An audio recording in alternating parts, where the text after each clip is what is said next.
Ok. Amigos de Radio Victoria, ojo con eso, televisión. A continuación vamos a nuestro acostumbrado segmento de todas las semanas, itinerario académico, bajo la producción general del profesor Nero Mosquera y con la coordinación de Juan Troconis.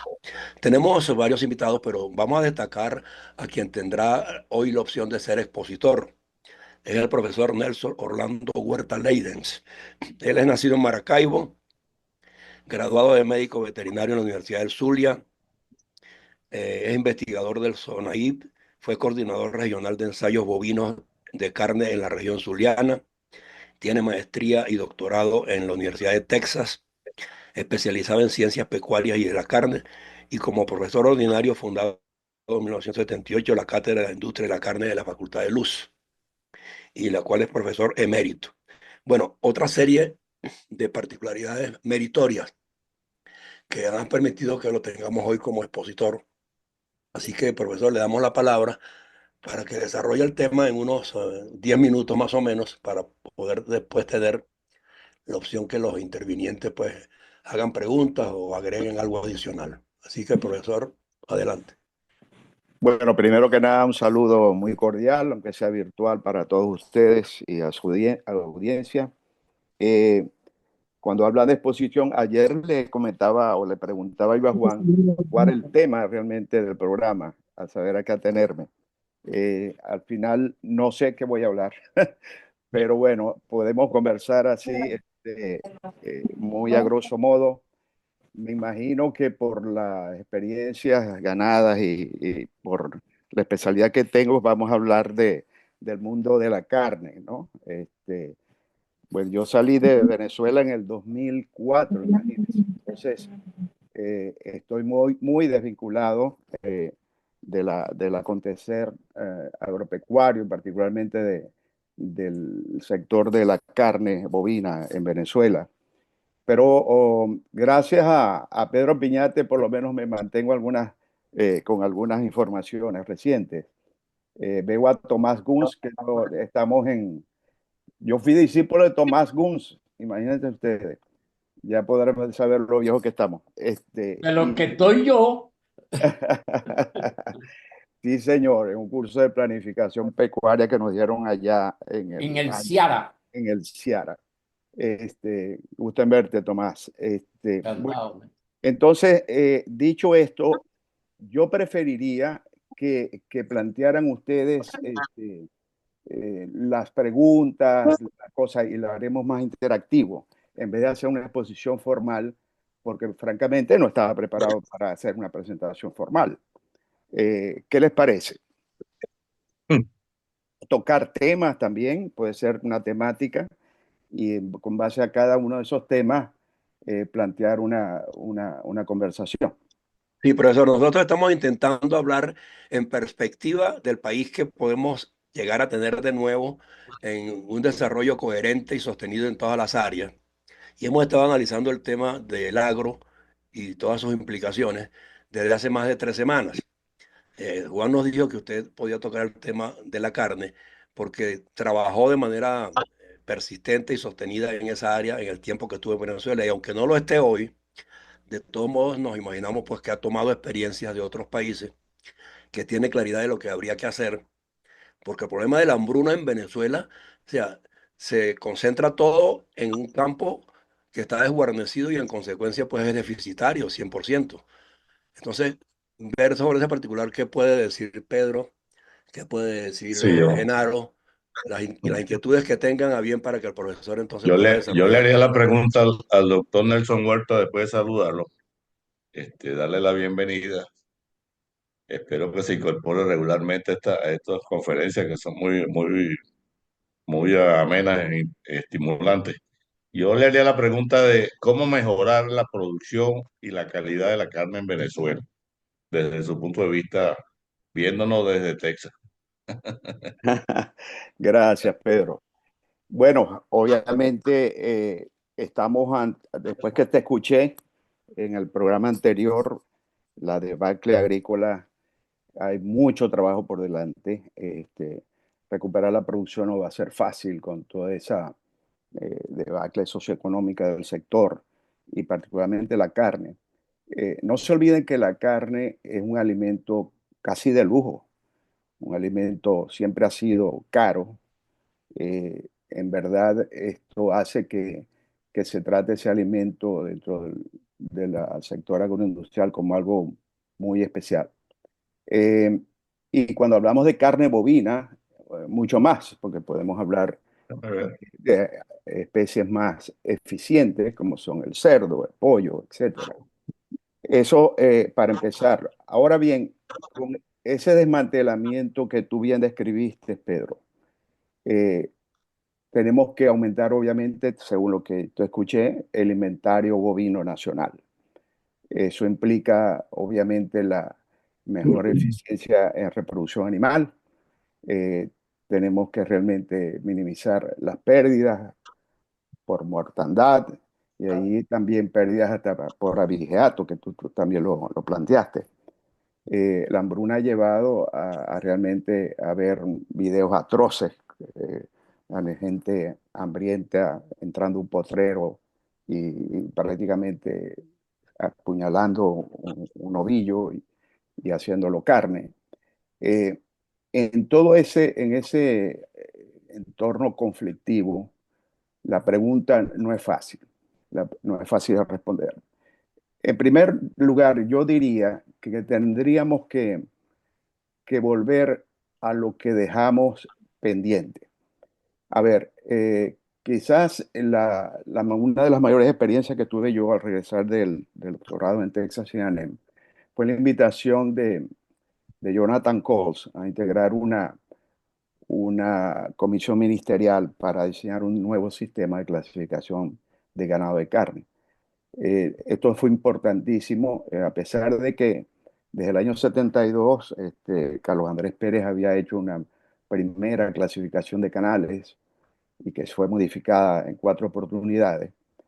Pero Jonathan Coles y el grupo a quien yo me afilié para cumplir esa misión, estábamos empeñados en hablar más que de cantidad, de calidad. Eh, Normalmente los sistemas de clasificación anteriores al decreto 181 solamente hablaba de peso de la canal, el, la- el sexo o el condición sexual o clase sexual no se discriminaba, simplemente se decía macho o hembra. Y obviamente ustedes podrán saber que no es lo mismo hablar de una vaca siendo hembra que de una novilla o de un toro o de un novillo que es un macho castrado joven. Y eso implica diferencias notables en calidad y en rendimiento. Y aquí empiezo a decir, normalmente hay que valorizar el ganado de carne en su función zootécnica de producir carne. Y eso, prácticamente eso es muy fácil. Es los dos factores que ayudan a valorizar el ganado de carne o el animal de abasto son rendimiento en carnes, no el rendimiento propiamente en canal, que es otra cosa que podemos hablar acá, que tradicionalmente se está utilizando, y la calidad. Eh, Cuando hablo, repito, de rendimiento en carne, me refiero al porcentaje de cortes deshuesados y de, con rebajados de grasa. Eso se hace en los mataderos y gracias a Dios tenemos una red o teníamos una red de mataderos frigoríficos industriales que se dedicaron a empacar en cajas la carne, empacada al vacío, etcétera. Y eso ayudó mucho al diagnóstico o a la caracterización en aquellos tiempos del rendimiento en carne de diferentes clases sexuales y además tipos raciales y todo lo demás. Y la parte de la calidad es un monstruo de mil cabezas, porque calidad no es simplemente lo que cada uno de nosotros concibe, percibe y está dispuesto a pagar por ella. Entonces hablamos normalmente en la clásica academia a nivel mundial que la calidad organoléptica es eh, básicamente lo que es color primero, que es lo primero, el atractivo. Como decía, la calidad entra por los ojos en las bandejas de anime en los supermercados, cuando están empacados. pero hay una calidad que hemos descuidado mucho, y es la calidad sensorial. Cuando se refiere a calidad sensorial, es la terneza o carácter tierno de la carne, en primer lugar, puede seguirle el sabor, la jugosidad, etcétera. Entonces, por muchos años, nosotros descuidamos hasta que se dio esa oportunidad en el año 92 de hacer un sistema de clasificación de canales por calidad que permitía orientar la producción nacional hacia diferentes segmentos del mercado. Eh, yo quiero recordarles eso, simplemente que todavía está ese sistema. Yo creo que fue tan robusto que ni siquiera la revolución acabó con él. Todavía se utiliza, aunque maltrecho, distorsionado, con corrupción, en los mataderos frigoríficos industriales de Venezuela. Entonces, yo quería empezar con esto de hablar de los factores que realmente permiten valorizar el ganado de carne para poder realmente entrar en el contexto. En aquel entonces, después de que se hizo el diseño y nos tocó a nosotros en la Universidad del Zulia validar ese sistema de clasificación, entramos en un hito interesantísimo y que fue adoptar la decisión 197 del Acuerdo de Cartagena, en el cual los países signatarios del Pacto Andino se obligaban a establecer un sistema de clasificación, pero además una estructura los respectivos ministerios de Agricultura y Cría de los países que permitiese que por primera vez se sentaran en una misma mesa los diferentes eslabones de la cadena productiva de la carne. Me refiero a los productores primarios, obviamente, los frigoríficos industriales, la cadena distribuidora, incluso los intermediarios, pero claro, ahí estamos en una situación engorrosa, ¿quiénes son los intermediarios? Y finalmente el consumidor final. Entonces, esa cadena agroproductiva de la carne es necesario sentarla otra vez. Ahí empiezo con la respuesta, Pedro. Nosotros hicimos, gracias a la intervención de Carlos Machado Allison, un ejercicio interesantísimo en hacer un análisis de planeación estratégica de la cadena productiva de la carne, o mejor dicho, cadena de valores de la carne. Porque ese ejercicio hay que repetirlo, porque estamos ante un nuevo contexto, con unas situaciones apremiantes, hay cosas urgentes y hay cosas importantes que atender. En ese entonces, gracias a Carlos Machado y a Liesa, pues se hizo ese ejercicio entre todos los eslabones de la cadena productiva de la carne de Venezuela, y allí detectamos, empezando por análisis FODA, fortalezas, oportunidades, debilidades y amenazas. Ese ejercicio hay que repetirlo para poder lanzarnos con un plan estratégico. Ahora, ese plan estratégico, por eso yo escuchaba atentamente cuando Pedro intervenía en el programa anterior, y todos nos enfocábamos hacia la producción primaria, el creador o el levantador. Pero aquí mi recomendación sería, mi idea, volviendo a esto de la cadena productiva, que se haga el enfoque de cadena, porque es un problema agroindustrial. O sea, los productores por sí solos no van a poder avanzar si no están encadenados a los otros eslabones de la cadena, hasta que llegue eso al plato, como dice, al plato con los consumidores. Y cuando me preguntan qué he aprendido yo de otros países, bueno, estuve 12 años en México, y México hoy día es creo, si no mal no recuerdo, el séptimo productor mundial de carne. México ha aprendido mucho, incluso de los Estados Unidos con el Tratado de Libre Comercio, y obviamente también de Canadá. Y en ese sentido, pues, la estructura institucional de México es bastante fuerte, bastante estructurada, para valga la redundancia.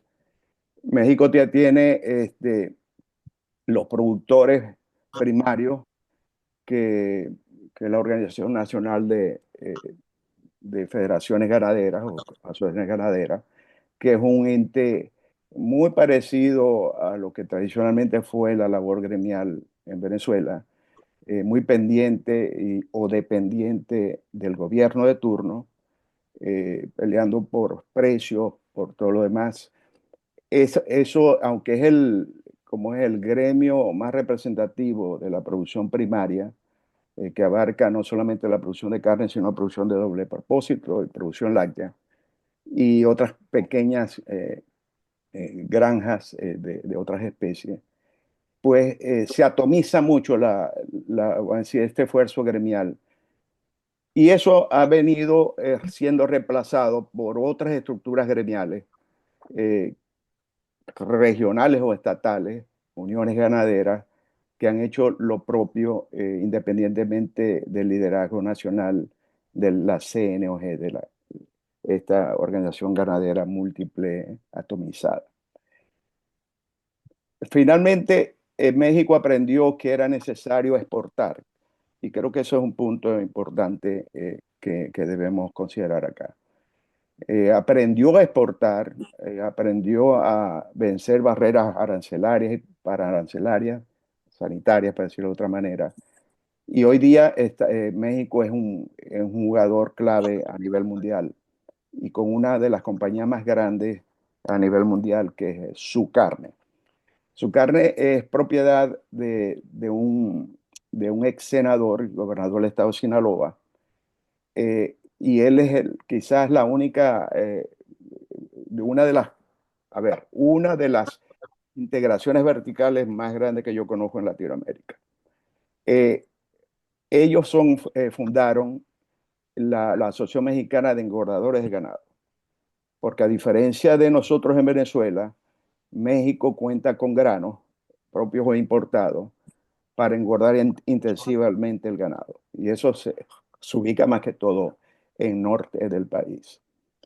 La Asociación Mexicana de Engordadores de Ganado tiene un brazo exportador que se llama Mexican Beef. Y imitando, haciendo benchmarking de la Federación de Exportadores de Carne de Estados Unidos, están presentes en casi todas las ferias mundiales de exportación de carne. Entonces, ese aprendizaje en México yo creo que lo debemos transitar nosotros, pero obviamente hay muchas cosas que hacer previo a eso. En Estados Unidos, quiero decirle que también que los procesadores de carne, así como tenemos nosotros a Sofrigo, tenemos en México la Asociación Nacional de Plantas tipo Inspección Federal.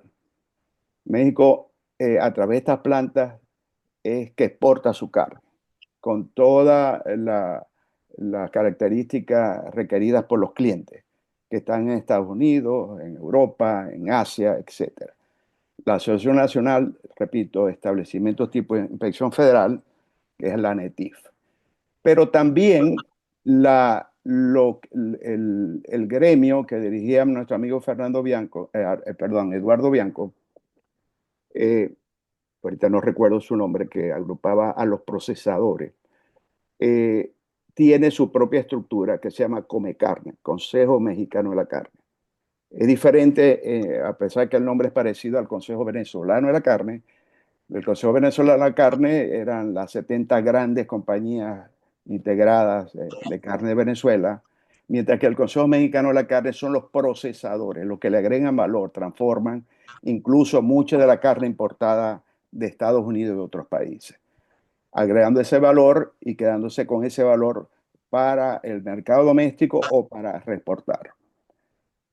El gobierno en sí, a través de la SAGARPA, la Secretaría de Agricultura, apoya obviamente con las regulaciones, obviamente forma parte de toda esa estructura que es muy normativa, que es muy amplia en México, porque ha tenido que adaptarse, repito, a las regulaciones internacionales.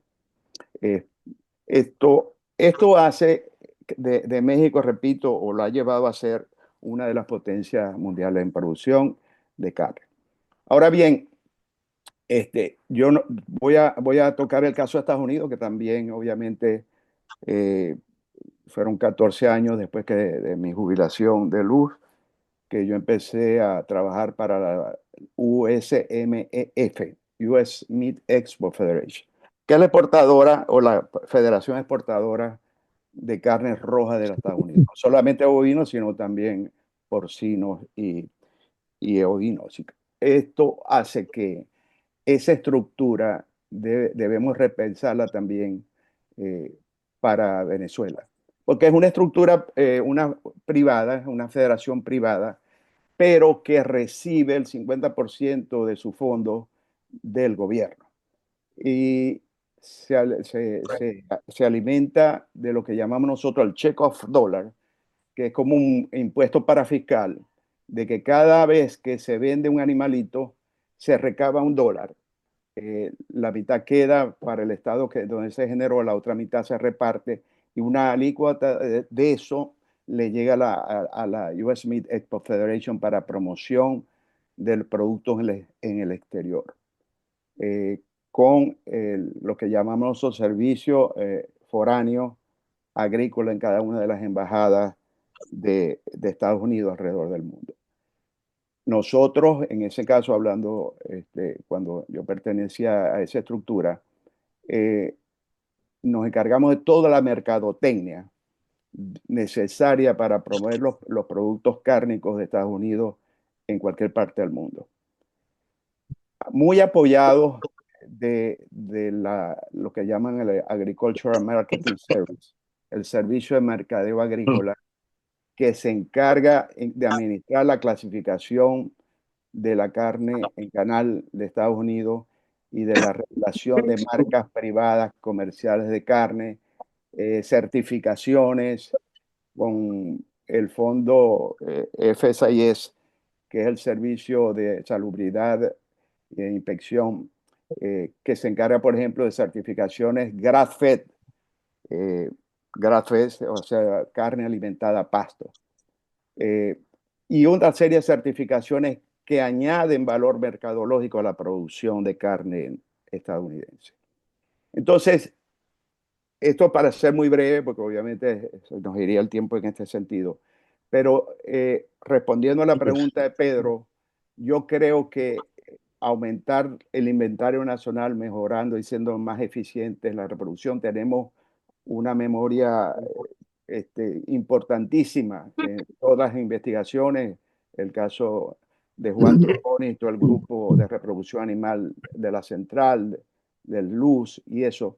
Tenemos todos los datos y a la mano, la base científica, si esto se hace una buena asistencia técnica para mejorar realmente la reproducción animal y recuperar el inventario ganadero que teníamos antes del 98.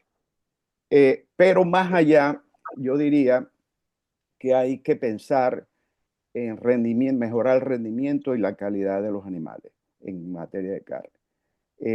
No es fácil porque hoy mismo el mundo industrializado presenta desafíos importantes en cosas que antes nosotros no teníamos ni idea que eran muy importantes.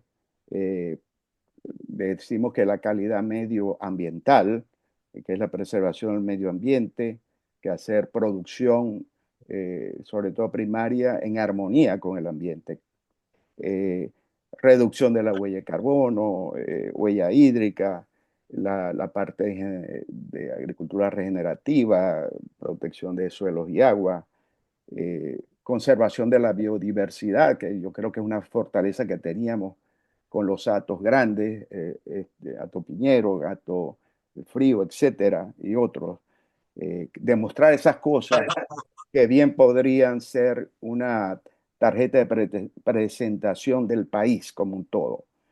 Tenemos que mejorar las prácticas pecuarias, empezando por la bienestar animal.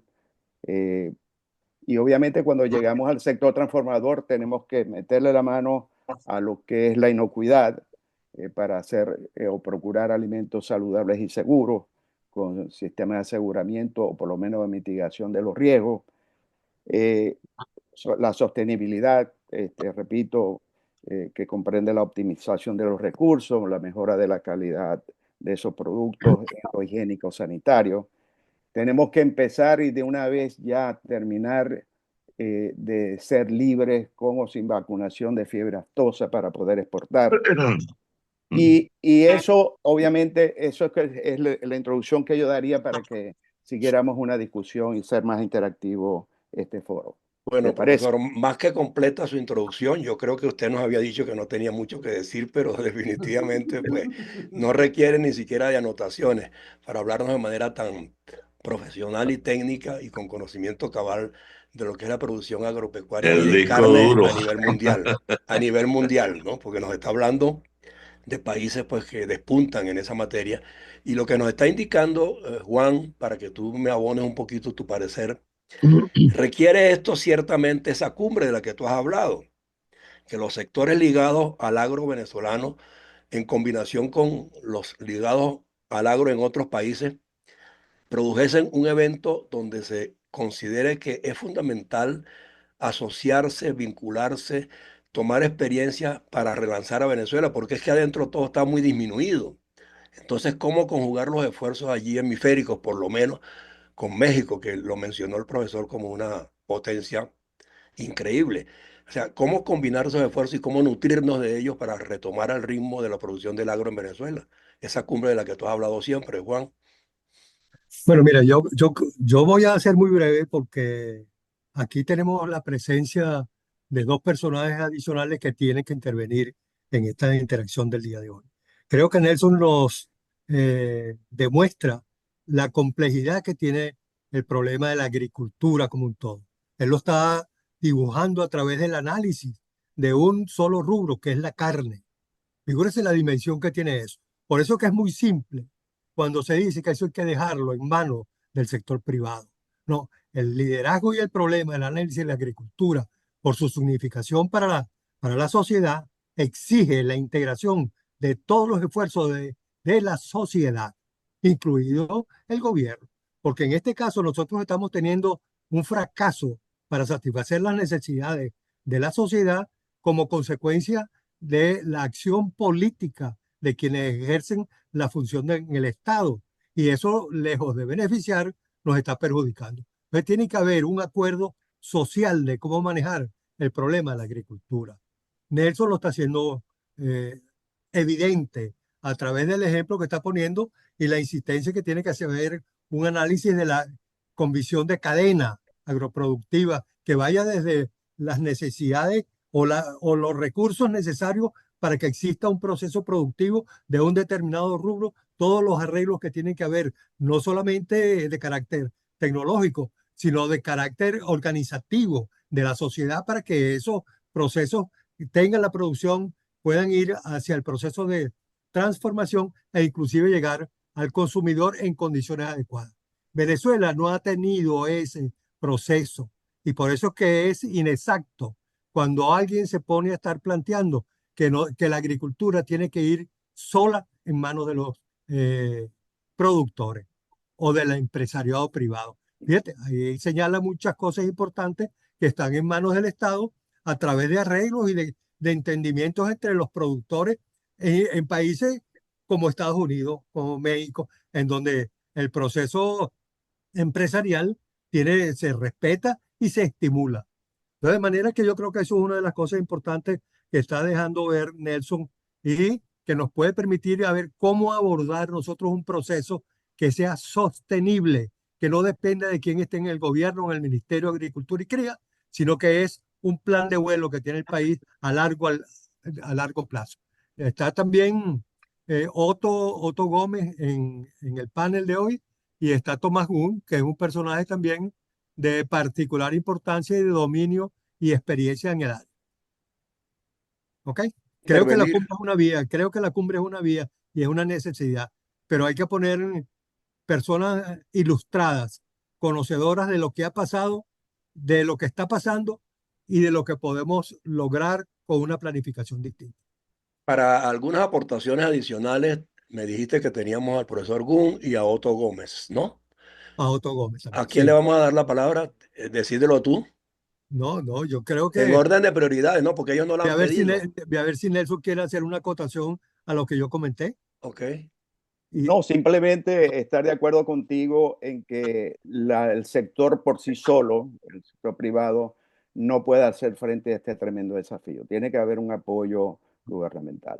Y como bien explicité, pues en el caso de los mismos americanos, en materia de exportación de carne, el Departamento de Agricultura financia el 50% de todos esos esfuerzos mundiales para promover la carne en los diferentes países. Es un buen ejemplo y ni se diga de los subsidios indirectos que trae la ganadería de carne a través de el subsidio al maíz, a los granos, para poder tener grano barato y poder engordar animales hasta niveles que nosotros no estamos acostumbrados a ver. Por ejemplo, para decirle un dato, ¿no? Nosotros tenemos un promedio de peso en canal de 226 kilos, eso es lo que yo recuerdo y creo que eso no ha cambiado en un toro, mientras que aquí un novillo, estamos hablando de 640 kilos en pie. Entonces, si no fuera posible conseguir grano barato, eso sería imposible en Estados Unidos y lograr la calidad deseada a nivel internacional. claro. Bueno, Otto, vamos entonces a cederle la palabra y luego al profesor Guns. ¿Será así? sí, está bien, está bien. Otto, ¿nos está oyendo? Sí, buenos días, ¿me escuchan? Adelante, sí. Sí, otro, adelante. ¿Cómo están? Me disculpen la tardanza, pero no me pude conectar por el laptop, no sé por qué motivo. Nelson, qué gusto en verte nuevamente. Igualmente, otro, un abrazo. Igualmente, vale. Bueno, lo agarré un poco tarde, pero le agarré la idea. ¿Saben Pedro y yo particularmente hemos venido hablando sobre este tema en varias oportunidades y a raíz de diferentes situaciones que se han presentado? ¿Saben lo que pasa? Es que a mí me parece que es cierto, el circuito requiere de ese análisis, de ese trabajo como cadena que se hizo en aquella oportunidad en el IESA y que yo participé, fue sensacional. Nelson, después surgió la idea de hacer la auditoría de calidad con el doctor Gary Chester Smith. Me acuerdo yo que era una idea sensacional que ha rendido frutos fenomenales a nivel mundial, ¿no? Sobre todo en países de América Latina, y que Venezuela pudiera ser un candidato ideal para hacer algo de esto. Lo que me preocupa es que el sector privado en este momento está sumamente, ¿cómo ponerlo? Comprometido, ¿no? Lo que son los gremios, tal como los conocimos nosotros hasta hace muy poco tiempo, estuvieron de este lado de la orilla. Yo siento que en este momento están jugando muy del otro lado y no parecieran estar alineados primero con manejar la data real, una data sustentable. Antes nosotros por lo menos, al menos dentro del circuito, nos tomábamos en la molestia de trabajar con lo más cercano posible a la verdad. Hoy día eso se manipula mucho y cuando se manipulan las informaciones y se manipulan las estadísticas, eh, ya eso nos coloca a nosotros en un terreno un poco inseguro, ¿no? Yo sí creo que el circuito como tal debe reasumir eso porque a fin de cuentas en algún momento nosotros vamos a gozar de las condiciones para regresar a una economía normalizada, normal.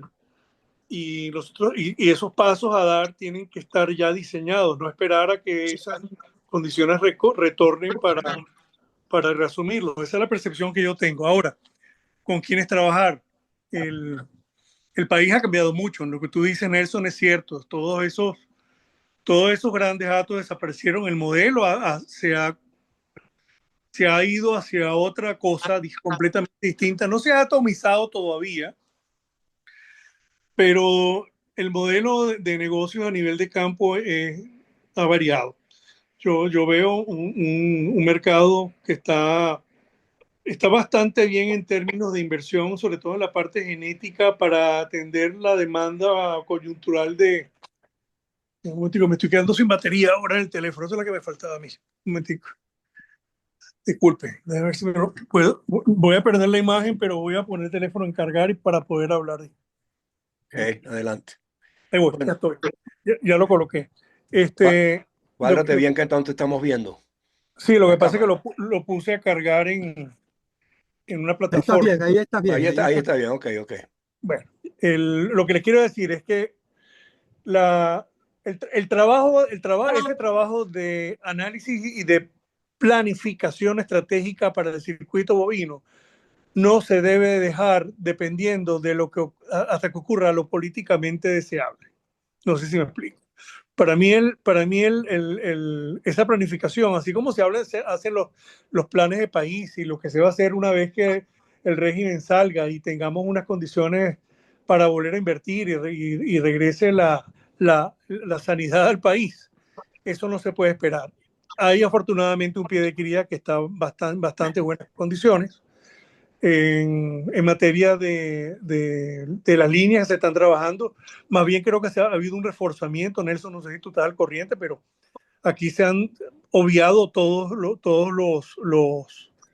los acuerdos sanitarios. Aquí está entrando material genético de todas las especies de la manera más irresponsable que tú te puedas imaginar. O sea, los protocolos sanitarios están completamente descuidados, o mejor, no se les hace caso. Lo estamos viendo en este show de la Carlota con el tema de los pequeños rumiantes particularmente. Pero eso ha enriquecido definitivamente también todo lo que es el plantel de los rebaños de rumiantes a nivel nacional. Ahora bien, es un plantel, sobre todo a grandes rumiantes, que no tiene una demanda, o mejor dicho, no tiene un consumidor final que tenga capacidad de poder comprar la proteína animal a precio asequible. Y quienes están comiéndose esos entre 8 y 12 kilos que decía Fedenaca que se estaban consumiendo, yo no sé quiénes se lo están comiendo, sinceramente, porque desde la Fundación Mengoa lo que vemos nosotros es un problema muy grave y en continuo deterioramiento de lo que es el tema de nutrición, sobre todo infantil y en gente de tercera edad. Entonces hay un escenario que para el circuito no es muy complejo, y sí creo que de alguna manera hay que echar mano a los pocos gremios, como es el caso de Fedeagro, que siguen estando en las manos correctas y están pensando en el país para retomar estas cosas. Aquí no voy a mencionar a quienes yo considero que no están alineados, pero definitivamente se ha perdido el norte en los gremios y están jugando al juego político. Y bueno, Otto, esa dispersión gremial, de alguna manera, nosotros hemos venido sintiendo en estos programas que es lo que había que corregir primariamente. Cuando los gremios retomen su función esencial y se entiendan unos a otros y se reúnan con frecuencia, yo creo que todas esas cosas pueden empezar a componerse. Pero me gustaría que el profesor Guns, que está allí desde temprano, nos dé un parecer, porque nos quedan 12 minutos aproximadamente, creo, según me está indicando José Manuel, para que intervenga entonces el profesor Guns y luego Genaro también nos dé un parecer al respecto desde el punto de vista estadístico, porque él es estadístico. Así que, profesor, adelante. Gracias por la invitación. Quítemelo de profesor. Ya dejé de dar clases desde hace más de 30 años. Aquí le está dando, aquí le está dando. Ahora te podemos decir maestro. No. Yo tengo al panel de expertos que tengo delante varias preguntas genéricas. La primera es, ¿debe ser Venezuela un país exportador de carne en los próximos 10 años después de un cambio de gobierno en Venezuela? ¿Es esa una meta? Yo me hago la pregunta. Segunda, ¿debe Venezuela producir proteína roja en volumen o en calidad en esos 10 próximos años? ¿Qué es más importante? ¿Dar una alimentación de proteína a nuestra población? 40% consume cero proteína, si acaso en forma de huevos. Y eso es muy importante. Y al que quiere exportar y tener élite para exportar, no tiene por qué estar acompañado por acciones de gobierno o del fisco dándole subsidio, que lo haga y que compita en el mercado. Ese no es, a mi manera de ver, el problema inmediato que tenemos para los próximos 10 años.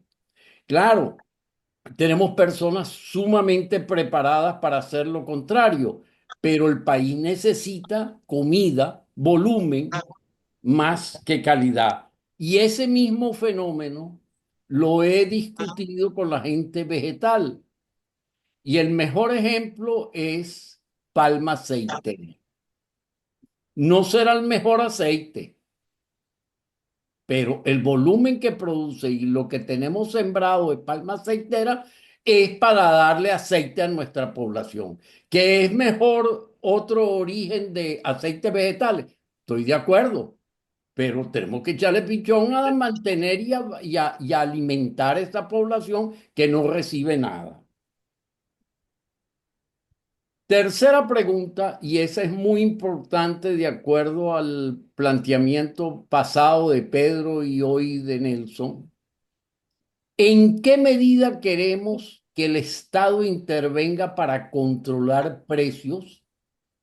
¿Y en qué medida ese tipo de controles desestimula la inversión? Eso es algo que en dos de los gobiernos en que tuve la oportunidad de participar, quise hacer entender a los políticos.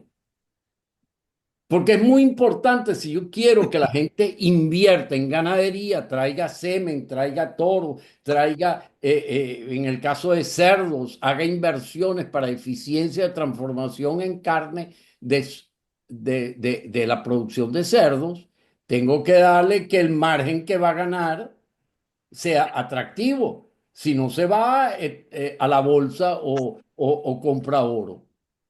Y ese es uno de los problemas que debemos de tener en el futuro. Y la última de las preguntas, para no hacerlo largo, ¿en qué medida debemos fomentar la producción bufalina?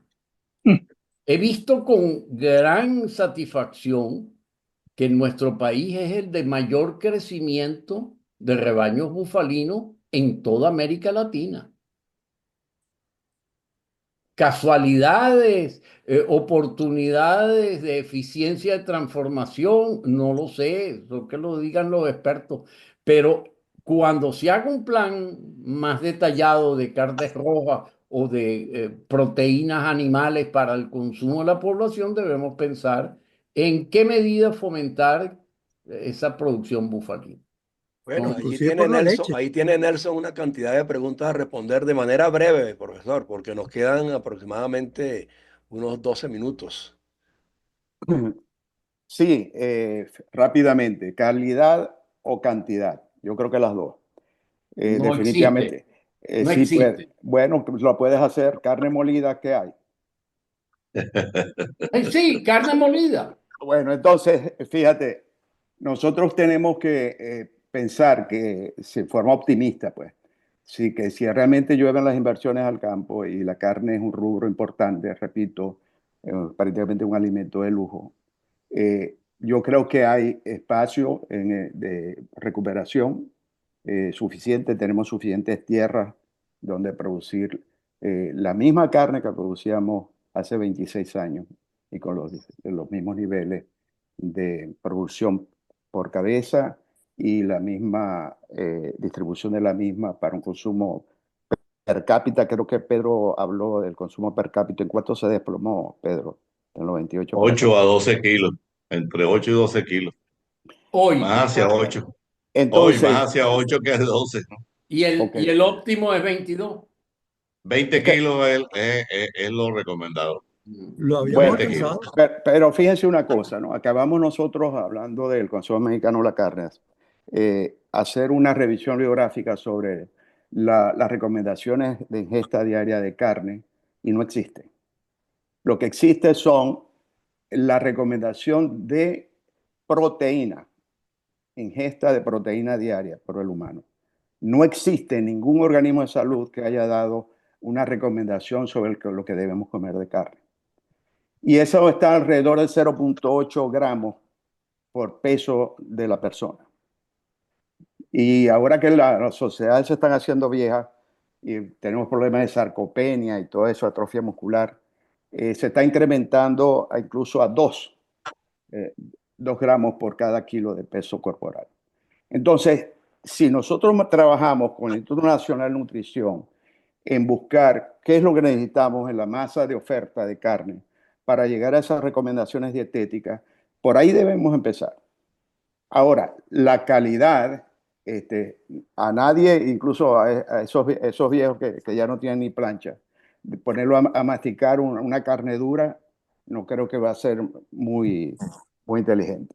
Entonces, yo digo, esto es una ironía simplemente, pero lo que quiero decirle es que no descuidemos la calidad, porque la calidad no está solamente en producir una carne tierna, buena, sabrosa.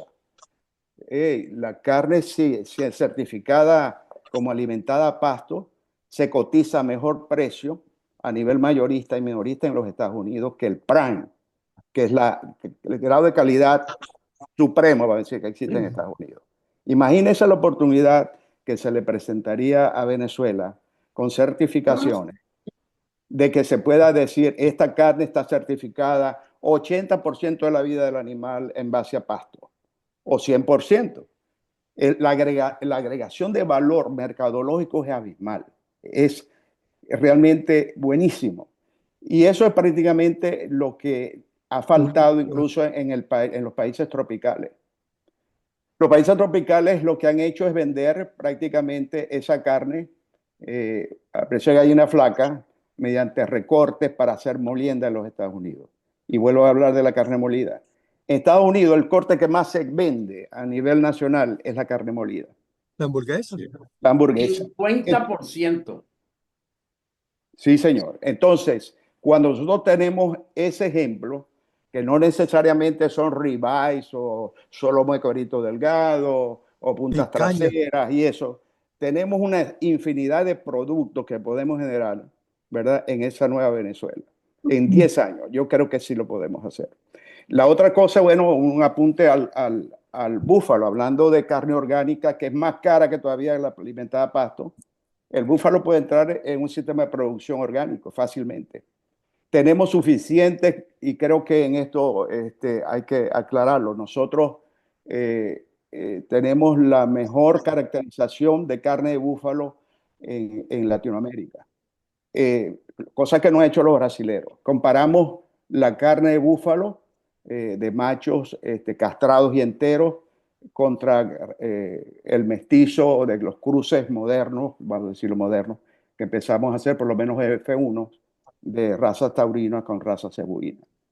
Y conseguimos que el búfalo, hablando de calidad, en cada una de las series de matanzas, o matanzas seriadas, mejor dicho, que fueron al destete 17, 19 y 24 meses, los búfalos aventajaban en calidad sensorial a los mestizos acebuados. Entonces tenemos un filón, como le dice Otto, el oro negro, otro oro negro. Y sí, creo que lo que no han aprendido los bufaleros es realmente colocarlo y que sea bien entendida el sistema mercadológico para promocionar la carne de búfalo. Entonces, con eso lo dejo porque no Sí. quiero... No, profesor, fíjese sí. bien, cuando yo oigo hablar de Muy buena consumos noticia. cuando yo oigo hablar de consumos per cápita aquí en este evento de hoy, yo me ubico, ¿cómo se pueden manejar esas variables en un país que tiene 8 millones de migrantes? Entonces, y se dice que se van a ir 4 más. Entonces, el consumo per cápita, ¿cómo se valora allí? ¿Cómo se establecen los parámetros?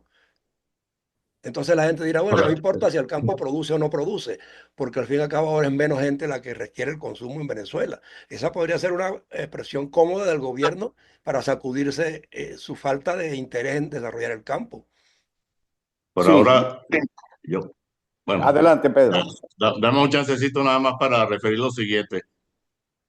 Para llegar a los 20 kilos per cápita anual, se necesita producir 2.500.000 toneladas, 2.500.000 cabezas de sacrificio anual. Y eso es más de 1.000.000 de cabezas sobre lo que tenemos ahora, que es 1.500.000, a 240 kilos por promedio por canal.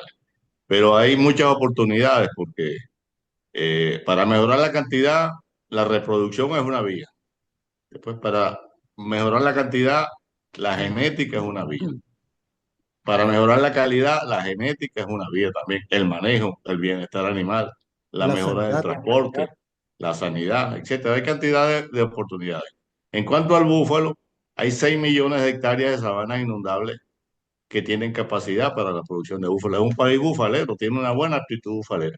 Recordamos al amigo Pablo Mosel que tuvo gran visión en promover el búfalo en Venezuela, al doctor Abelardo Ferrer desde el Ministerio de Agricultura y Cría, los precursores de la cría bufalera. Y Centro de obviamente recría no se puede humana. hablar de carne, no se puede hablar de carne en Venezuela sin incluir al búfalo. No se puede dejar por fuera.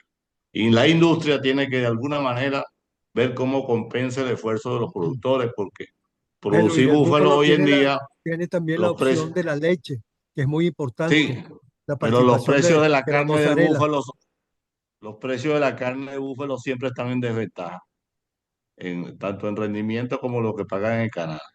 Entonces los productores sufren porque no hay una comprensión del valor agregado que puede dar el búfalo en la cadena y cómo recompensarlo.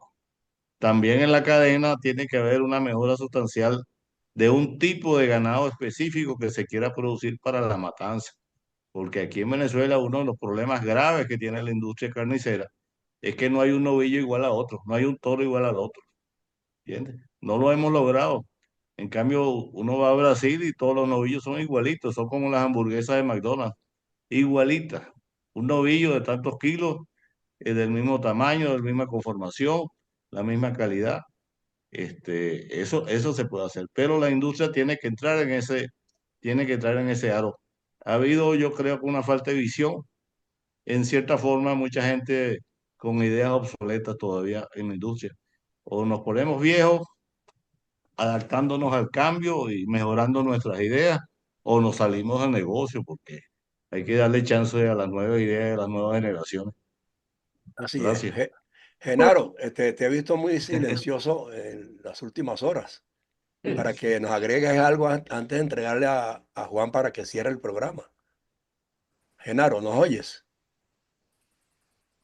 El micrófono está apagado. No, sí, ya. En Adelante. realidad, yo he escuchado atentamente una serie de planteamientos que van desde el diagnóstico a la proposición de soluciones de corto y mediano plazo. Coincido con los planteamientos generales que se han hecho. Creo que este aporte es conveniente sistematizarlo, especialmente cuando estamos siempre con el mismo obstáculo. Si no hay cambio de modelo político, no podemos ni siquiera seguir hablando sobre el tema, porque la estrategia gubernamental es completamente diferente a la que hemos escuchado hoy. En consecuencia, hay que adaptarse a los planes que tenemos como resultante de un cambio de modelo. Y eso hay que detallarlo, porque hay unas directrices generales para un cambio de modelo pero que requieren el detalle. Y efectivamente este programa puede contribuir con estas ideas fundamentales, interesantes todas y con amplio conocimiento, no solamente académico, práctico y operacional, que puede ser llevado a cabo fácilmente dentro de un plan estratégico cuyos detalles tienen que ser fijados de una manera muy precisa en el marco general de un plan de desarrollo venezolano, que es lo que tenemos que hacer ante un cambio de modelo.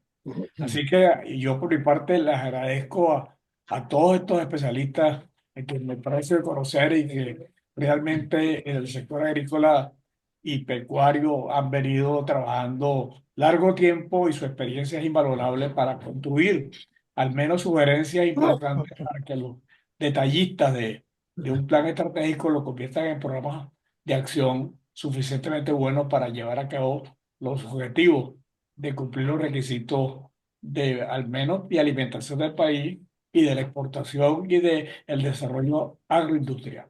Gracias.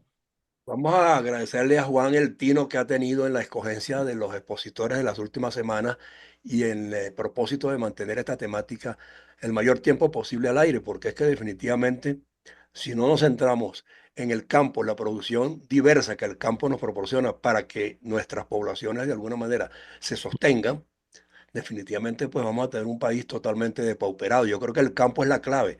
Y le agradezco a Juan haber escogido a tantos expertos en la materia y los que vienen, porque tengo entendido, Juan, para que cierres el programa y nos anuncies cuál es el próximo tema que vamos a tocar. Bueno, mira, yo le voy a agradecer a los compañeros del panel de hoy los aciertos sobre el contenido de todas sus intervenciones y creo que nos demuestra la complejidad que existe para nosotros pretender tener un crecimiento sostenible en el área de la agricultura y la dificultad que existe para pretender que en la actual propuesta política que se adueñó del país pueda avanzar por estos derroteros. Son incapaces de ver esto. Allí no hay talento y lo que están es lleno de la intencionalidad de lucrarse con políticas solamente que los beneficien a ellos. Ahí no hay pensamiento nacional hacia una sustentabilidad, hacia nada positivo para el futuro del país.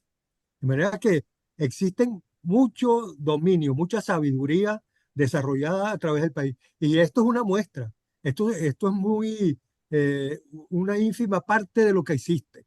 Porque nosotros hemos tenido intencionalidad de resolver muchas cosas, empezando desde todo ese proceso que hubo de mestización bovina. Ahí hubo un cambio de perfil de toda la ganadería del país. ¿Cuántas cosas no se han hecho para intentar obtener unas ganaderías de ciertas características? Y eso por no existir un plan agrícola nacional inspirado en las fortalezas y en las realidades de nuestras condiciones ambientales, pueda ser sustentable en el tiempo y económicamente viable, porque nosotros estuvimos teniendo un crecimiento de la ganadería, en este caso, o de la agricultura en donde lo hubo, gracias a que el petróleo permitió una gran cantidad de aportes de distintas maneras, a través de distintos mecanismos, para que ese sector agrícola pudiera ser viable hasta cierto punto. Y ha sido intervenido principalmente a través de una política de precios, porque el sentir de los políticos ha sido darle de comer a la gente a un precio barato. Y eso no ha permitido que la agricultura crezca y camine sin muletas. Ha crecido y ha caminado con muletas. Entonces, aquí hay que ponerse las pilas y tiene que haber un entendimiento nacional. ¿Cuál es ese entendimiento?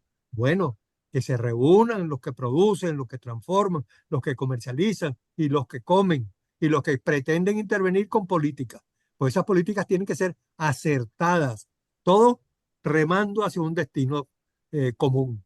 Y eso no ha ocurrido en el país.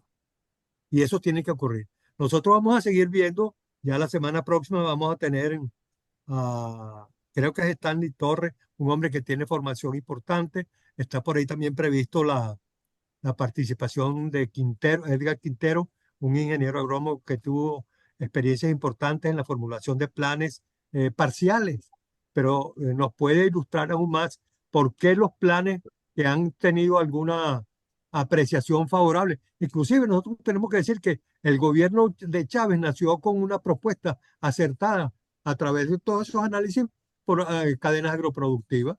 Inclusive fue tan importante la visión de cadena que eso se convirtió en la fusión del Ministerio de Agricultura y el Ministerio de Industria y Comercio. Y todo el país se planteó las perspectivas de hacer análisis a través de las cadenas agroproductivas. Y un ministro del área agrícola, como fue JJ Montilla, llegó a ser ministro de Producción y de Agricultura, Producción y Comercio. De manera que hayan habido políticas con una inspiración acertada, pero en el caso del socialismo del siglo XXI, se los arrebató y se desbarataron todos los planes a través de todas las pretensiones de tener nosotros un nuevo Jesucristo. Yo creo que tenemos que buscar un Jesucristo, pero inspirado de otra manera. Un abrazo. Mi agradecimiento a todos, creo que fue un excelente muestra de lo que podemos hacer todavía en el país, aún teniendo nosotros la edad que tenemos. Sí, yo le pediría a José Manuel que aparezca en escena para que a él le corresponde cerrar el programa, apagar los equipos de grabación y si tiene alguna observación que hacer, un comentario adicional que lo haga. No sé si José Manuel nos está oyendo. Oyendo, sí, pero Estoy ahora sí. oyéndolos a todos atentamente. Ah, ok, ok. Me Entonces, parece que ha sido excelente ¿puede cerrar el programa, José Manuel, con algún comentario No, adicional? muy rápido. Creo que ha sido excelente todo lo que decía. yo no pude evitar recordar un personaje gallego que se llamaba Reinaldo Solar, que se dedicó a sembrar trigo en las faldas del Ávila, porque dijo que el trigo, pensó que el trigo era la principal razón para desarrollarnos. Y viéndolos a todos ustedes, yo estudié planificación y desarrollo. Pienso que en algún momento, Juan, tendríamos que ver las tendencias actuales en este mundo de cambios tan profundos. Yo tengo 4 hijos y tengo entre mis hijos luchas tremendas por la dieta. Unos son orgánicos, otros no les importa comer nada. Y veo que Venezuela, yo trabajé en el sector agrícola varias veces, en la industria avícola, y trabajé también en el sector de seguros. Y pienso que la visión integral de esto, Juan, tendría que considerar la parte social. Al principio, Huerta nos habló mucho del tema de la gestión de las organizaciones. Yo creo que eso es importante. La revolución descapitalizó a todo el país y creo que ha descapitalizado el campo, no solo en lo financiero, sino en lo humano. Y ese es un problema importante para el nuevo país. Y una última cosa que quiero decirles, tuve la suerte de estar en Costa Rica y México estudiando seguro agrícola. En Venezuela no sé si llegó a crecer el seguro agrícola, porque después me olvidé de ese sector, pero me di cuenta que una de las vías más importantes para el desarrollo del campo es que el sistema financiero se desarrolle como especializado en eso, un sector financiero agrícola y un sector de seguros agrícolas, porque el seguro agrícola le da una gran fuerza a la organización. Ese es todo mi comentario. Los felicito a todos. Veo que todos son muy modestos. Algunos no son profesores y dan clases hasta, hasta hablando de cualquier cosa. Entonces, los felicito a todos y muchas gracias por esa Vamos a tener oportunidad. la suerte de que este ciclo con relación a la agricultura, por ahora, lo va a cerrar Tomás Gunz, quien también tiene, por un lado, la visión que se discutió hoy, que le permite tener esa apreciación integral de las cosas, y además tiene una experiencia no solamente en el sector agrícola, sino en lo político. Yo creo que Tomás va a ser capaz de entender todas las inquietudes que han sido planteadas en el día de hoy. Excelente. Bueno, gracias a todos. Hoy es Jueves Santo. Demos gracias a Dios. Podéis iros en paz. Amén. Y Amén. yo pediría adicionalmente, pues como director del canal, que estos programas se los hagan llegar a cada uno de los gremios del sector agrícola venezolano para que también se motiven, se involucren y se acerquen a nosotros y sepan que este canal está abierto para ellos en la instancia que sea, estén donde estén, contribuyendo o no hoy día con el desarrollo del campo, pero que por lo menos sus experiencias se pongan de manifiesto aquí para que inspiren a las nuevas generaciones también. Así que gracias por su tiempo a través de Ojo con Eso Televisión. Pues complacidos de haberlos tenido hoy también y los invitamos para el próximo jueves en otro itinerario académico bajo la dirección general del profesor Genaro Mosquera y la coordinación de Juan Troconi. Gracias por su tiempo. Gracias. Gracias a ustedes por la Bueno, invitación. Saludos. Hasta luego. Un placer. Que Puede tengan un ser feliz rara. Semana Santa.